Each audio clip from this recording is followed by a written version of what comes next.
You're listening to the Hour of the Time. I'm William Cooper.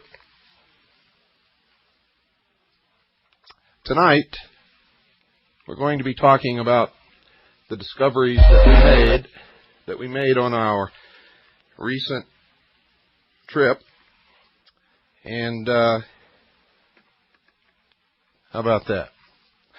If you're wondering what's going on here, Carolyn wasn't getting any sound through her headphones, and that sort of threw me off for a minute until I found out what the problem was. We're going to be talking tonight about what we found on our trip to the Luxor Hotel in Las Vegas, Nevada. And ladies and gentlemen, I think you're going to find this just absolutely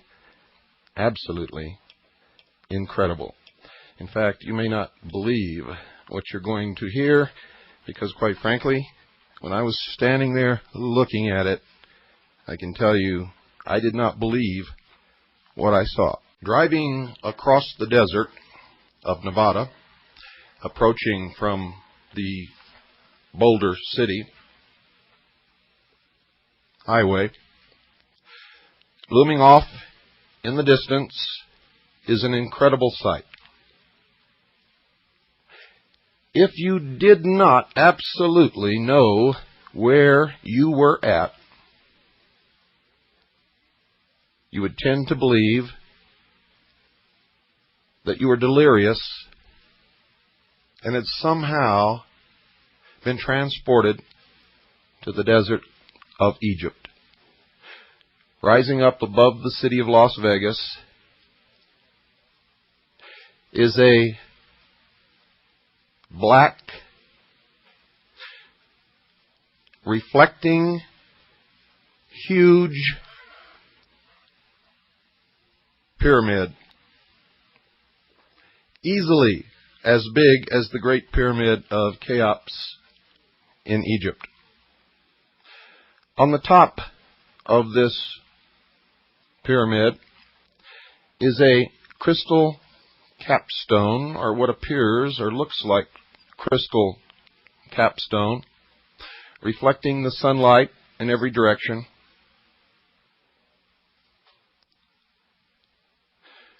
If you've ever looked at a polished piece of black obsidian volcanic glass, that might give you some idea of what the surface of this pyramid looks like.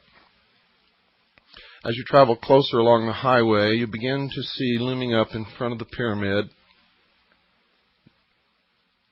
an exact replica of the Sphinx. And in front of the Sphinx, towering approximately 150 feet in the air, the phallus of Osiris, an obelisk. For those of you who have not followed our series on the mysteries, and if you don't know what an obelisk is, I'm sure you're acquainted with the Washington Monument.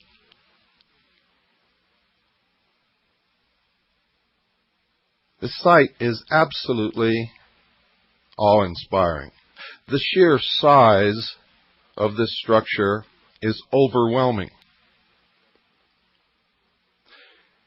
It covers an area so large that driving around it, one begins to wonder how in the world this could have ever been built, much less built in the short period of time.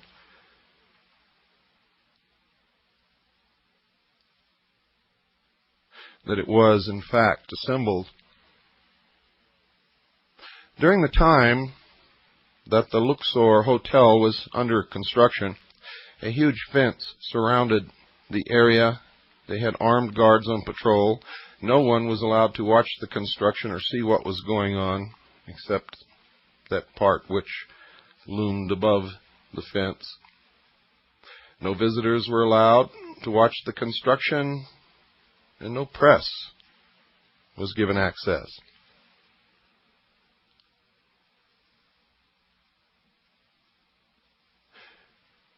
When we first drove to the Luxor, went around this huge, tremendous complex upon which this hotel sits, and then finally went across the street,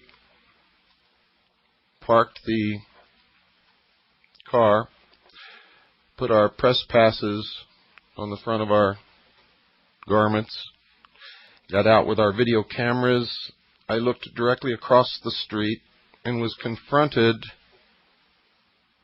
with the head of Tutankhamun, who then promptly winked at me.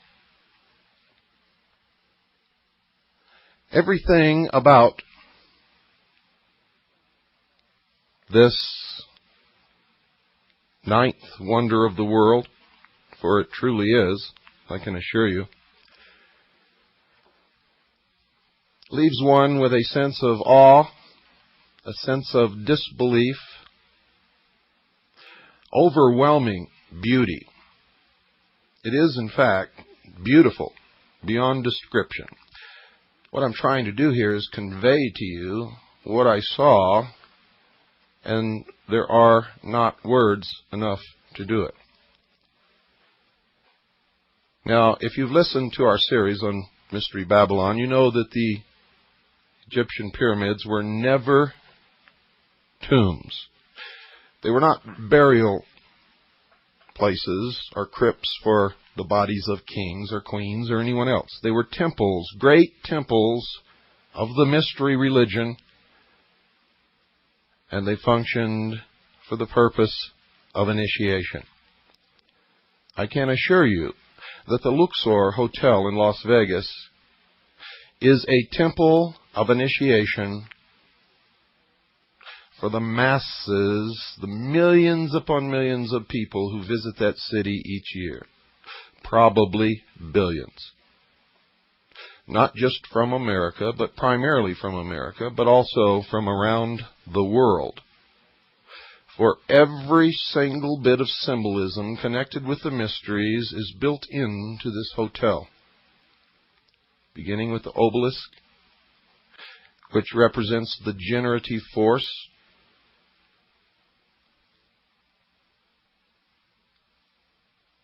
the Sphinx, which is to remind mankind that he is, after all, only an animal, you can think, and therefore is always engaged in this constant battle between the animal and the intellect.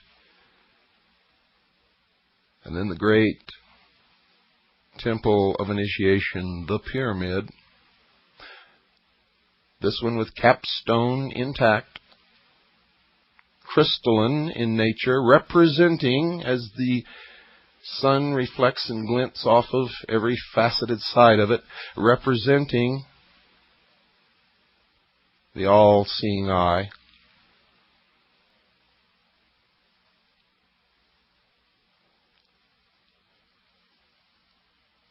To give you some idea of the size of this structure,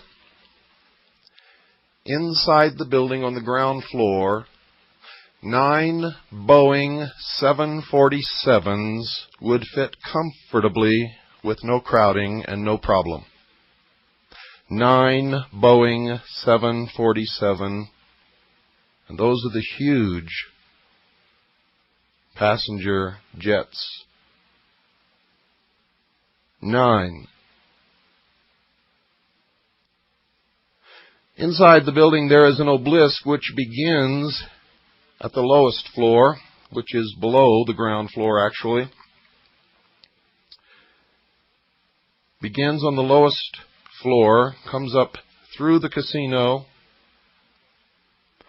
onto the upper deck, and points directly at the center apex, the zenith of the pyramid, is another obelisk. It is an incredible sight, ladies and gentlemen. Everywhere you go, there are Egyptian hieroglyphics, scenes of all of the ancient gods. Remember, I told you all the old gods are returning. Boy, are they ever. The whole story of the Osirian cycle is unfolded. The Nile River is there, and in fact, the Nile River circumnavigates the entire lower level, and they have great Egyptian barges upon which people ride around the inside perimeter of this great pyramid. The rooms are all built into the outer walls. There are no rooms inside the walls. They are in the walls of the pyramid, and each floor is on a level that juts out above the floor below it, all the way up. The elevators are inclinators, and they travel up to the different floors. 4 elevators are inclinators, one at each corner of the pyramid.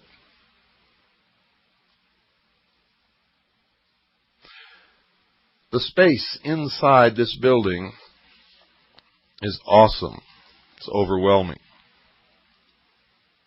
As you travel up the escalator and walk down the steps into what appears to be a city within a pyramid, in the midst of which is this huge obelisk pointing toward the apex above. Lasers of different colors flash and cross the air in front and around and over you, everywhere you go. There are lights, and there are television sets every which way you turn, of every conceivable size, until you finally stand and you're looking up at the side of what appears to be a skyscraper inside this pyramid, on the side of which is a huge television screen. And it reminds you of George Orwell's 1984.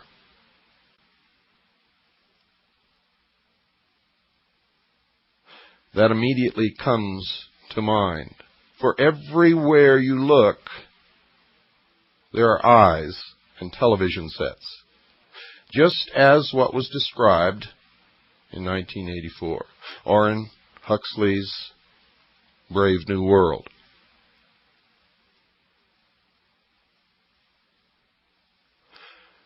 There is no doubt whatsoever that the people who built this resort hotel were not only well versed in the mysteries, but are experts in the mysteries.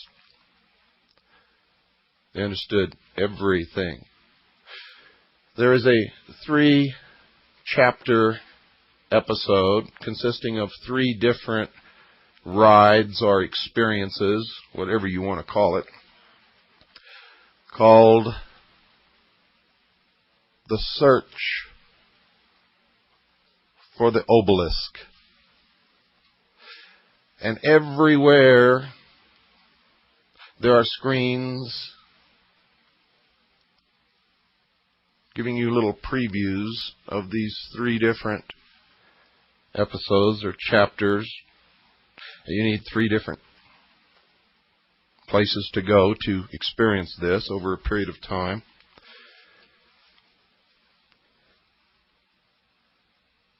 And they are urging you to come join the quest.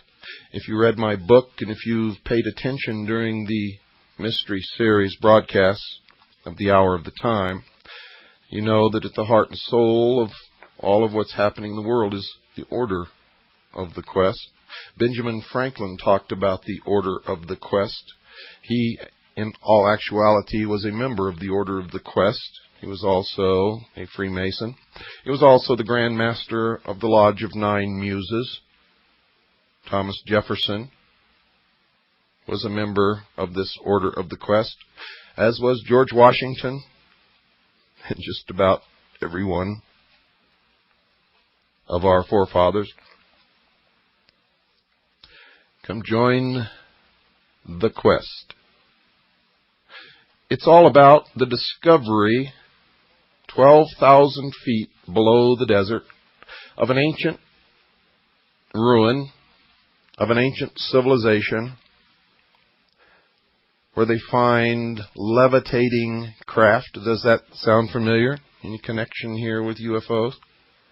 Any connection with Hitler's belief that the Aryan race represented the survivors of a lost civilization, far advanced beyond what we are now? And that in this ruin, also this rings of the tails of the inner earth, in this ruin they supposedly found a crystal obelisk, which was stolen, by the way, by a Dr. Osiris, who now holds the key to the future of the earth and mankind.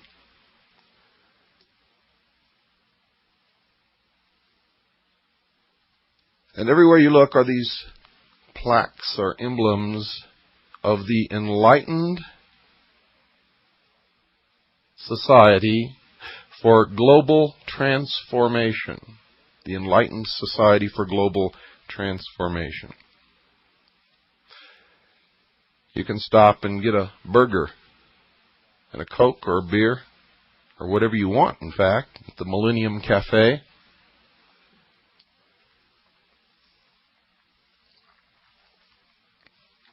I found it at first to be difficult to understand what was going on around me, and to, in fact, keep from bumping into people, because everyone was so preoccupied with looking up or looking behind them that we were all constantly bumping into each other. Men, women, children, didn't matter. Temples, emblems of the snake were everywhere. Now, on that first day, I very wisely retreated to get my wits about me. I took a little bit of information with me. Did not do any filming, except from across the street. We filmed the whole outside of the hotel, nothing inside at that point, because, to tell you the truth, we were a little overwhelmed and didn't quite know where to start. I wondered how in the world this had come about. I found out through asking questions that the hotel and the grounds, the complex, the Sphinx, the obelisk, everything had cost $400 million. Paid for in cash, not one penny was taken out in loan to build this hotel. Now, if you ever had dreams of going to Las Vegas to win your fortune, I would suggest you take those dreams, put them in an iron box, lock them up, and throw them in the deepest river that you can find. For that $400 million, ladies and gentlemen, represents only the Luxor Hotel, and it came out of the pockets of all of the visitors to Las Vegas who had visited these hotel casinos: the Circus Hotel Casino, the Excalibur Hotel Casino, the Slots of Fun Casino and Silver City Casino, the Circus Hotel Casino in Reno, Nevada, the Colorado Bell Hotel Casino in Laughlin, and the Edgewater Hotel Casino in Laughlin. For it is the group that owns this conglomerate of hotels that built the Luxor. And it became no surprise to me to find out that it was Circus, which had also built the Excalibur Hotel. Now, if you listen to our series on the mysteries, you know that the Roman circus was built to take the attention of the people away from the emperor, to give them the games, to quench their thirst for blood and excitement, so that when they went home at night they were exhausted and didn't feel like rebelling. And it served the emperor well for hundreds of years. So they built the Circus Hotel in Las Vegas. And then they built the Slots of Fun Casino, the Circus Hotel Casino in Reno, the Colorado Bell Hotel Casino in Laughlin, the Edgewater Hotel Casino in Laughlin, and then they went back to their theme and built the Excalibur Hotel in Las Vegas, which has to do all about the legend of King Arthur and the search for the Holy Grail. Another quest. The Holy Grail and the mysteries has nothing to do with the cup that Jesus drank out of at the Last Supper. The Holy Grail and the mysteries, in fact, represents the bloodline of the house of David. Those believed by the mysteries to have the divine right to rule. I've said this many, many times before. I will say it again. Whoever rules the world in the New World Order, will they claim to the ancestry of the house of David?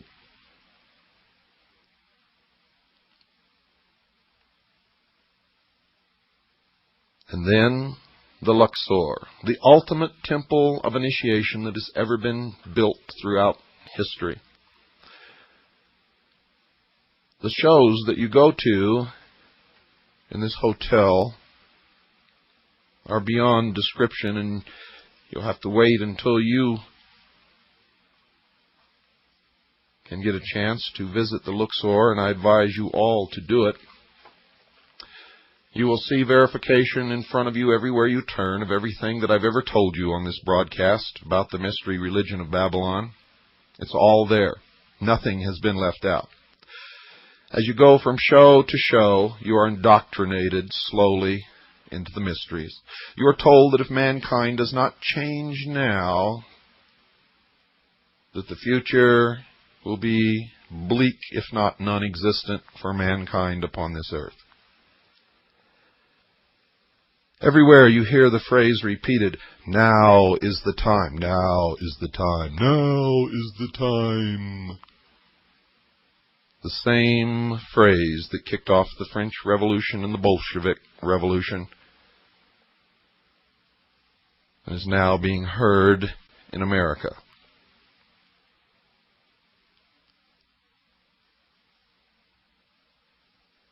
In the great quest, this search for the crystal obelisk in these shows is really symbolically the search for God, for the obelisk represents the generative force, the force of creation that makes things happen, gets things done. And what you ultimately discover, and by the way, the discovery, as far as I could see, was only made by a few, is that there is no God. Man is God. That's the theme, and that's what you learn if you're paying attention. Most people that I saw were completely baffled. They had no idea what they were going through and couldn't even figure out the story. And that was amazing. It's amazing, it's entertaining, and it's very, very sad to watch sheeple trying to deal with this great esoteric religion that's all around them and not understanding one single piece of it. I saw it everywhere I went. People would come out of the first episode scratching their head and looking around and wondering what it was all about, what happened here, it was a fun ride. And I got to tell you, folks, the ride on that first episode, well, I can't describe it. I will tell you this.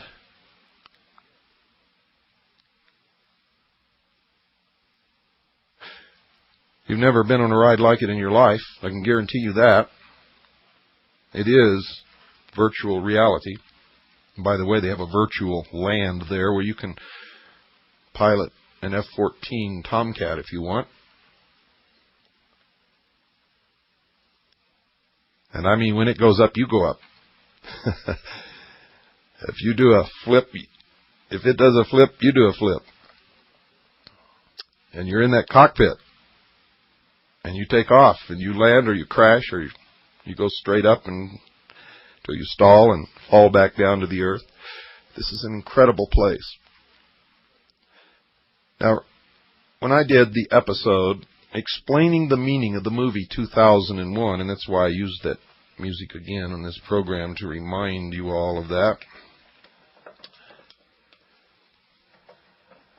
When I explained to you the meaning of 2001, in that movie there was an obelisk, a monolith, a stone, black, remember? Smooth, shiny, everything was reflected in it. And remember when the astronaut went out to investigate it, he couldn't find an opening, and finally he pulled up a piece of it, looked inside, and there was another universe. Well, I got news for you, folks. That stone makes up, on the inside, a huge monolith.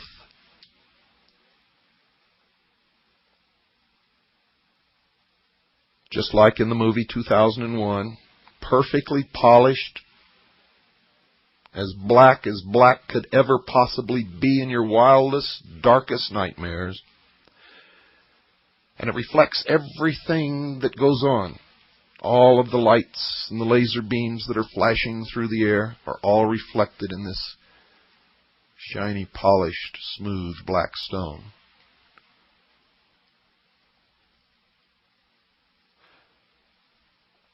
It resembles the stone in the meditation room of the United Nations.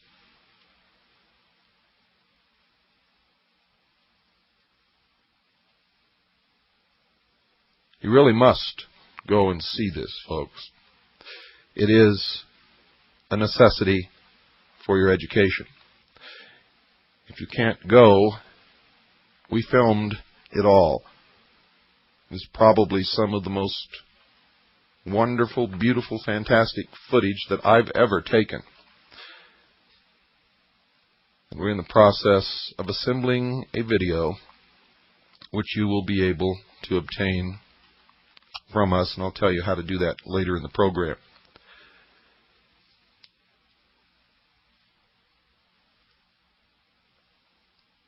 In the meantime, if you'd like to call and make your reservations, the number is 1-800-777-0407. That's 1-800-777-0407.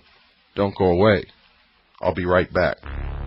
When you go down to the lower level, the murals of Egyptian life cover the entire walls of this stairwell, which also, by the way, has escalators. It goes down to the base of the obelisk, which goes up through several floors and then up into the center of this great pyramid and points directly to the apex. At one point I was watching the laser light show when all of a sudden a small port opened in the apex of the pyramid and a pure shaft of light connected with the tip of the obelisk. And a chill went right up my spine and the hair stood up on the back of my neck. And I felt this terrible fear in my belly, knowing that these people are not playing games.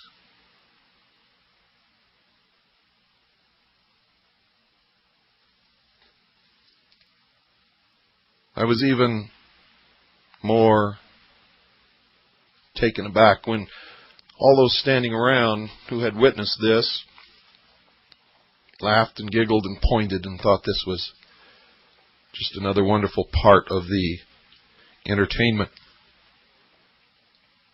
having no conception of what they were witnessing. Luxor, by the way, means the source of light.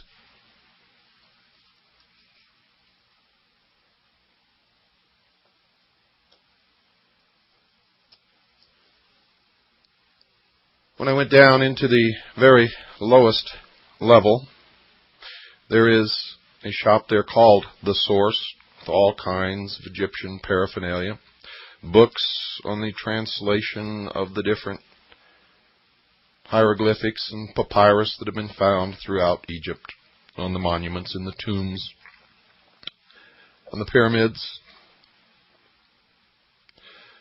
The translations of the different stelae, including the Metternich stele, which the stele group is named after.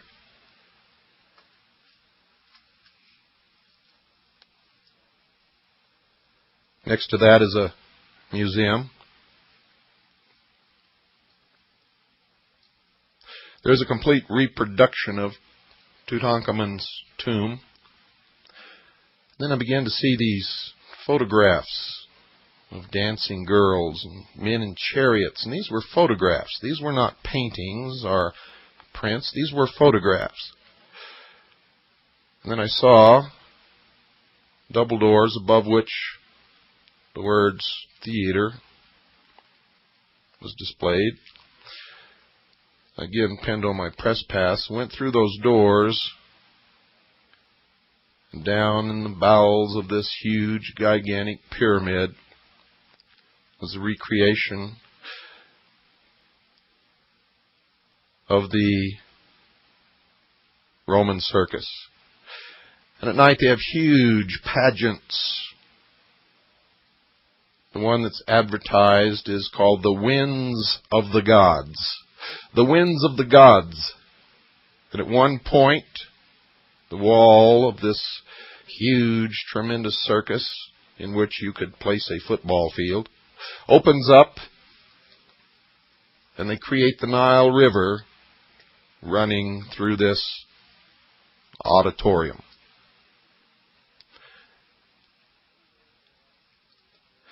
Everywhere there are people who will answer your questions, and if you take the boat ride on the tour of the Nile, you will see recreations of all the great monoliths of Egypt, and they will tell you the story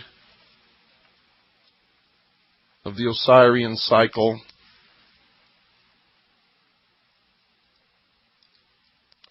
of Nut and her children, Isis and Nephthys, Osiris and Set. And at one point you will see the guardian of the secrets of the universe displayed upon the wall. If you don't look up high, you won't see it. The only other place you see it is in the first episode of The Search for the Obelisk. This creature has the exact same facial characteristics and the exact same eyes as the supposedly alien creature on the cover of Whitley Strieber's book, Communion.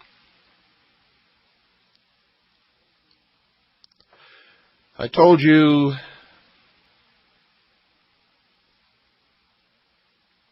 actually years ago when I first began my lecture tours, and all during these radio broadcasts, that all of these things are tied together. They are linked, just as your toe is linked to your head. You may look at your toe and say, that's a toe, it has nothing to do with my head, until you try to cut it off, and then you will find very quickly that it has everything to do with your head. You cannot separate the UFO phenomenon or the stories about aliens visiting the earth from the New World Order or from the mystery religions or from Las Vegas any more than you can separate your toe from your head without understanding at that point that you made a big mistake. In the Luxor, you can see all of this come together. It comes together very well. You might want to go out and get the latest issue of Time magazine, the January 10th, 1994 issue of Time magazine. That's the January 10th, 1994 issue of Time magazine. On the cover, you will see what I'm talking about.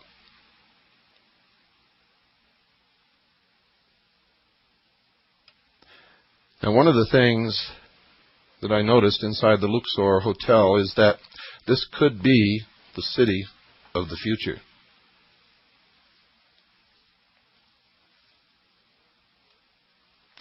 People could live, work, eat, sleep, be entertained, be born and die, all within that pyramid.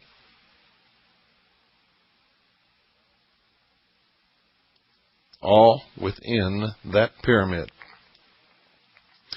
Something else was going on, ladies and gentlemen, that was insidious in nature. Remember, I told you this is a temple of initiation into the new world religion, the new age religion, into the brave new world, as Aldous Huxley would have called it, and did call it in his book. It came a decade late for George Orwell, but nevertheless it is the same. People are herded like cattle through these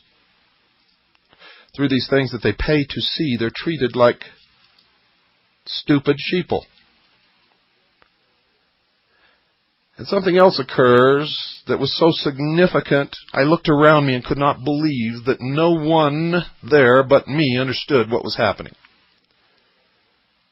You go down to the lower level to a counter there and you buy your ticket for these things. And everything has to have this ticket. You are told to hold the ticket in your right hand. It has the UPC on the ticket. You're told not to hold it in your left hand. You must hold it in your right hand with the UPC facing outward from your hand. Every time you go into one of these events, one of these rides on the Nile River ride or the 3 episodes or anything, there's a scanner under which you are told to pass your hand, and it reads the UPC code on the ticket. There is an attendant standing there. They will not take your ticket and pass it under the scanner for you. You are to do that. It is a form of indoctrination, getting you used to passing your hand under a scanner to get something in return.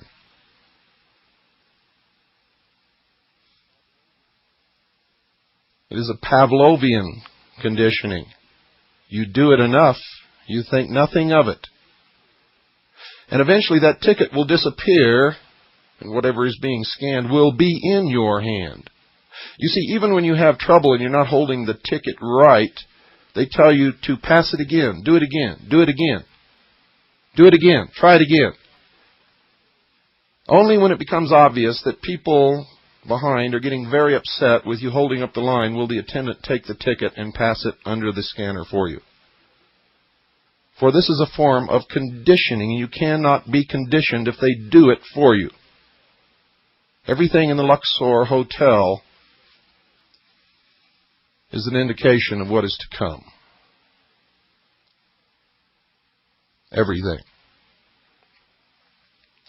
I went into the casino on this day. Forgot to tell you I was filmed everything, wore my press pass, and went everywhere, anywhere I wanted to go. I was treated courteously. People opened doors for me. People offered to set up props for me.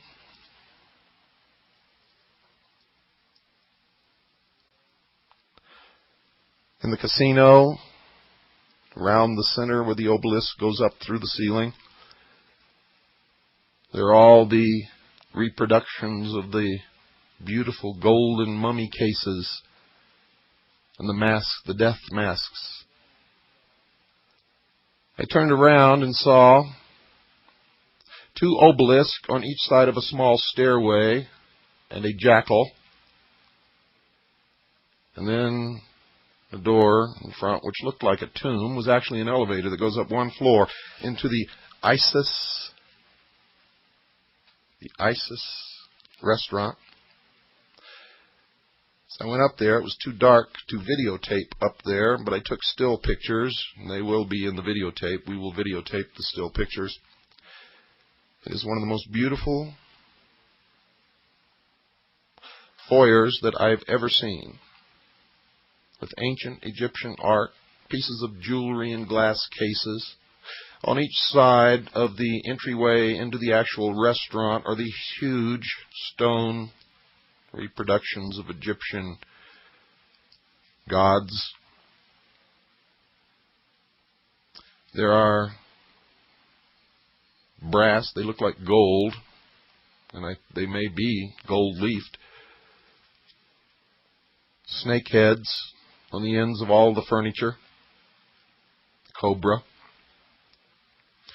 Inside, in a glass case with a beam of light shining directly down on it, is a statue of Isis in all her glory. It is ornate, dripping with wealth and affluence.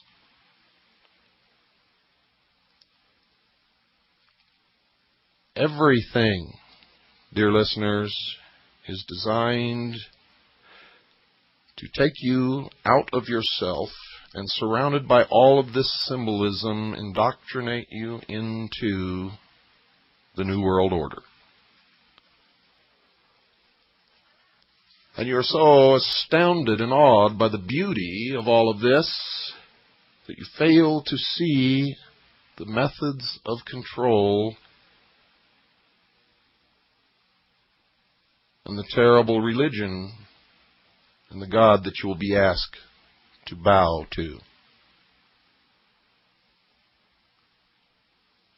Now, I'm a true constitutionalist. If you really wanted to bow to that God, I would fight for your right to do it, whether I proved or not.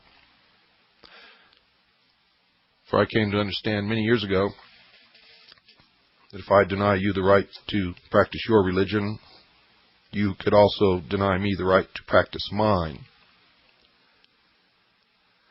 I have no qualms with people practicing the religion they wish to practice. The problem I have is being lied to and deceived and manipulated into doing things and believing things and accepting the loss of freedoms and sovereignty through deception and lies and cunning wit. For the most part, being enacted upon an unsuspecting, trusting people. That I despise. And I know that whatever new order or new world they create, through these types of procedures, will not be the utopia that they promise that it will be, will not be a wonderful world free from crime.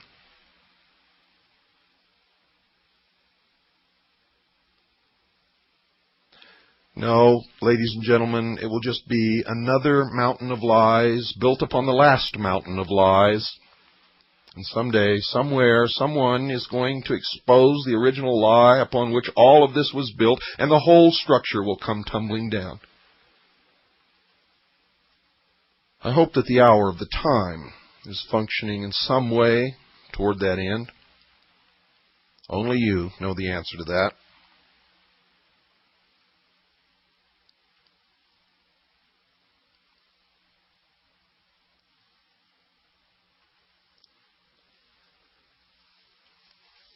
I am constantly amazed that all of this is flaunted in front of the people. You see, it's all out in the open now for anyone who cares to look. And from our research, we found that it's never really been hidden during this century. Of course, the manipulations are built upon masterful lies. But if you want to do the research and look, you can always find the truth behind the lie, because it's not hidden. The way that they've been able to get away with all of these things is very simply, they believe, and in most instances they're right, that most people don't want to think for themselves and will never look. Therefore, they don't even hide anything. That's a shame. It is, in fact, an indictment of all of the American people and the people of the world.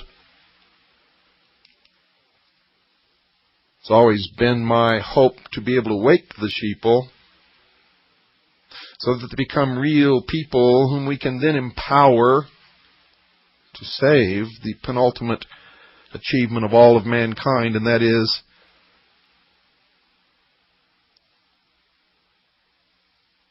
the document that for the first time in the history of the world truly set man free.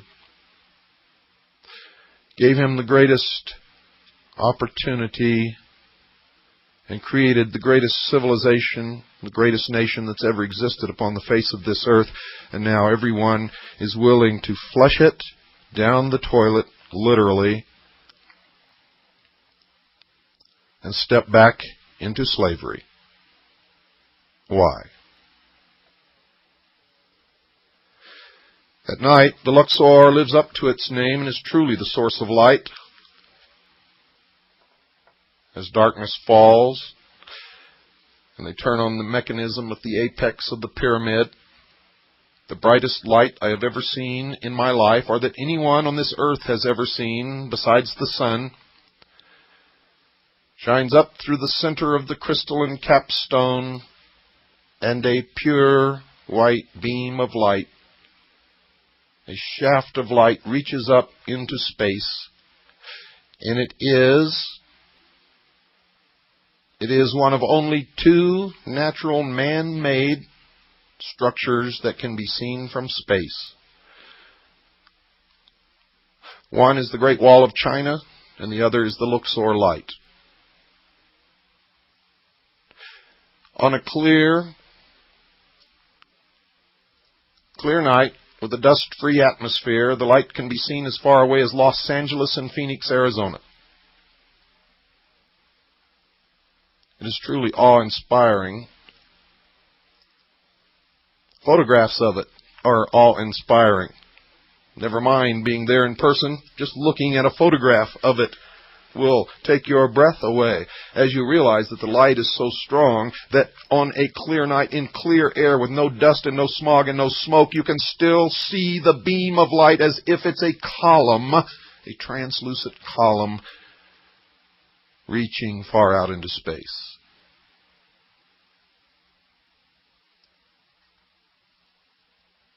Good night, and God bless you all.